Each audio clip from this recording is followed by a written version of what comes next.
Salut à tous les amis, c'est Aken, j'espère que vous allez bien. Aujourd'hui on se retrouve pour parler d'un nouveau fait divers, une nouvelle affaire criminelle. J'espère que la vidéo vous plaira, si c'est le cas n'hésitez pas à liker la vidéo et à vous abonner à la chaîne. N'hésitez pas également à follow sur Insta et sur Twitch, ça fait toujours plaisir. Et on est parti pour se plonger ensemble dans cette affaire criminelle.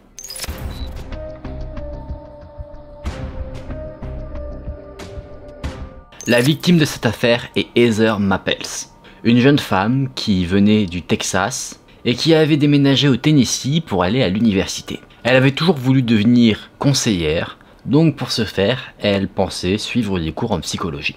C'était quelqu'un de très gentil, qui avait toujours un sourire sur son visage, attentionné envers les autres, quelqu'un qui avait vraiment le cœur sur la main. Néanmoins, le 7 août 2015, Heather ne se présente pas à son travail étudiant qu'elle faisait pour payer ses études et ses activités.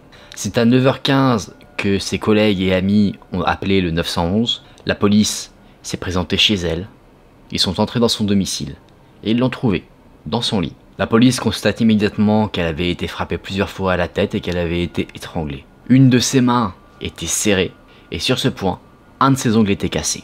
La police pense d'abord que Heather a été agressée en vue d'un abus, en voyant la position de son corps dans son lit. Près de l'épaule de Heather, il y avait une empreinte ensanglantée. Le sang n'avait pas encore séché, ce qui indiquait deux choses. Le meurtre était récent, et en plus de ça, le sang pouvait être récolté pour être analysé.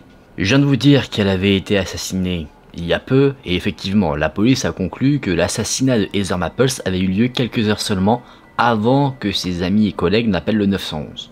Aucun signe d'effraction à son domicile, aucun désordre, donc la possibilité que ce crime soit en réalité un cambriolage qui a mal tourné est vite écartée. Le téléphone portable de Heather a été retrouvé sur la scène de crime. Il a été gardé pour être analysé et voir s'il n'y aurait pas quelques indices qu'on pourrait exploiter. Et effectivement, il y a un indice. Le dernier SMS qu'elle a envoyé était à 2h23 du matin. La police a parlé à une amie de Heather, Kelsey. Ils lui ont posé une question simple. Est-ce qu'elle aurait la connaissance de quelqu'un qui aurait pu vouloir du mal à Heather? Et alors qu'ils étaient en train de parler, un ami de Heather, un homme, s'est présenté. Il venait rendre des clés à la jeune femme assassinée. Il a dit à la police que Heather était très ivre la nuit passée, et que du coup il l'avait ramenée chez elle. Il lui avait apporté quelque chose à manger, l'avait aidé à se mettre au lit, et Heather ne semblait pas savoir où elle avait mis ses clés, d'où le fait que cet ami les lui rapporte. Donc là, de par le témoignage de cet homme, on a une information en plus. Il n'y a pas eu d'effraction parce que la porte d'entrée de Heather était en fait déjà déverrouillée. Cet ami homme qui pourrait sembler suspect a vite été écarté de cette fameuse liste des suspects parce qu'il avait un bon alibi, et il a également consenti à donner son ADN qui a été comparé à l'empreinte de sang qui avait été retrouvée. Il n'y a pas eu de correspondance, donc rapidement, il a été retiré de la liste des suspects. Prochain suspect, c'était la dernière personne à qui Heather avait envoyé un message. Un autre homme, avec qui il y avait eu flirt, il s'était déjà embrassé plusieurs fois, mais sans que la relation ne soit officialisée. Heather, dans son message, demandait à cet homme de venir chez elle, à 2h23 du matin donc, et l'homme qui était le destinataire de ce message dit ne jamais l'avoir reçu. Lui dit qu'il a été dans un bar la veille, vers 22h, qu'il était resté jusqu'à environ minuit et qu'ensuite il est rentré chez lui avec sa petite amie.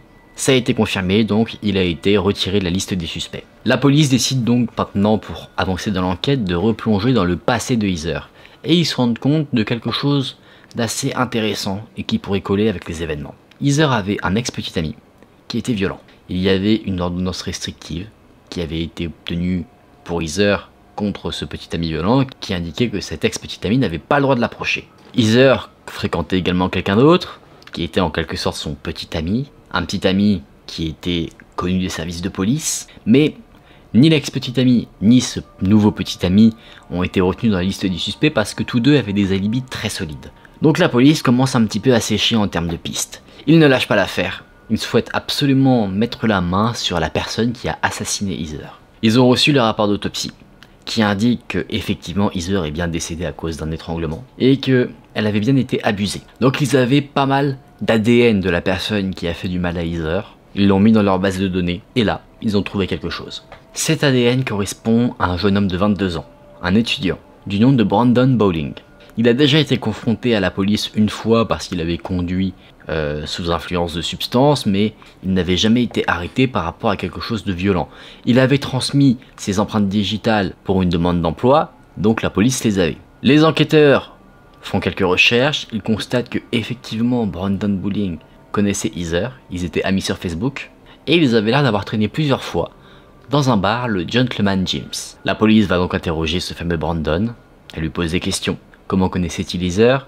Et il va dire qu'il s'est rendu plusieurs fois chez elle, et elle s'est rendue plusieurs fois chez lui. La police pose une question fatidique, elle demande à quand remonte la dernière fois que Brandon a vu Heather. Il va dire que ça remontait à 6 semaines, la police indique qu'il ment, car ses empreintes sont sur son corps. Brandon dit que il était avec un ami, le soir de la mort de Heather, qu'ils sont allés dans un bar jusqu'à 2h30 du matin, ensuite ils sont allés dans un restaurant jusqu'à 5h30, Brandon a ensuite redéposé son ami, et ensuite il est rentré chez lui, s'est couché et s'est réveillé le lendemain pour aller en cours.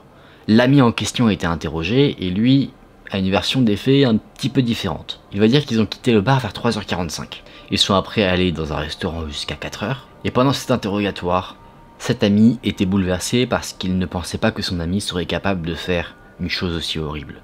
Parce que effectivement, par rapport à la version que donne cet ami, Brandon avait carrément le temps d'aller chez Heather pour l'assassiner. Donc la police s'est renseignée. Il confirme l'histoire de l'ami et non pas celle de Brandon. L'ami a consenti à donner son ADN pour voir si jamais il est aussi complice de cet assassinat, et il a été exclu. Donc la police en est venue à la conclusion que le seul coupable dans cette affaire, c'est Brandon. La police pense en fait que Brandon et Heather se sont croisés au bar, le Gentleman Jims, le 6 août. Heather, elle, est rentrée chez elle vers 2h15, elle a envoyé un message, le fameux message de 2h23, et elle s'est endormie. Brandon, lui, peut-être alcoolisé, s'est rendu chez Heather, facilement la porte étant déverrouillée. Il a profité d'elle, et il l'a assassinée. La police a réussi à récupérer le téléphone de Brandon, et à l'intérieur ils ont trouvé une vidéo de Heather, alors qu'elle vivait ses derniers moments. Évidemment, Brandon a été arrêté, accusé de meurtre au premier degré ainsi que d'abus. Il a plaidé coupable, non pas pour meurtre au premier degré, mais pour meurtre au deuxième degré. Il a écopé de 40 ans de prison pour le meurtre, et 15 ans pour l'abus. Selon les rapports de police, ils pensent que si jamais il fouille un peu plus le passé de Brandon, il devrait retrouver des traces d'abus dans son passé. C'est pas forcément la première fois qu'il fait ce genre de choses, pas le meurtre mais les abus. Très certainement également que s'il n'avait pas été arrêté, il aurait commis de nouveau ce qu'il a commis ce soir-là. Donc c'est une très bonne chose que Brandon ait été mis hors d'état de nuire, qu'il soit maintenant derrière les barreaux. Et voilà les amis, on en a fini pour cette histoire. C'était une affaire criminelle plutôt courte, assez dramatique. Fort heureusement, le coupable a été arrêté plutôt rapidement. Ça évite comme ça qu'il puisse recommettre d'autres atrocités sur quelqu'un d'autre. Donc très heureux que ce Brandon soit derrière les barreaux. J'espère que vous avez trouvé cette histoire intéressante. Si la vidéo vous a plu, n'hésitez pas à la liker et à vous abonner à la chaîne. Nous on se dit à très vite dans une prochaine vidéo. Prenez soin de vous, c'était Aken. Salut!